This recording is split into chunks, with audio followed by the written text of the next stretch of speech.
Naaresto ng mga operatiba ng Bilanonan Police Station ang isang lalaki na kabilang sa top 6 most wanted person sa lalawigan ng Pangasinan sa bisa ng warrant of arrest para sa kasong statutory rape.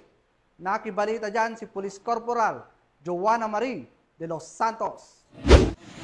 Arestado ang isang lalaki na kabilang sa top 6 most wanted person sa lalawigan ng Pangasinan sa ikinasang manhunt operation ng Binalonan Police Station, katuwang ang iba't ibang unit ng Philippine National Police, dakong alas 12 ng tanghali nito lamang Miyerkules sa Barangay Poblacion, Binalonan, Pangasinan.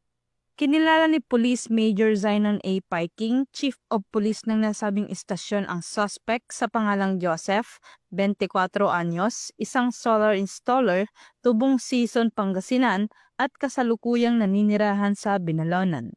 Siya ay naaresto sa bisa ng warrant of arrest para sa kasong statutory rape na inisyu ni Honorable Edwin Bautista Maynigo ng Family Court Branch 16, Urdaneta City, Pangasinan na walang inirekomendang piyansa.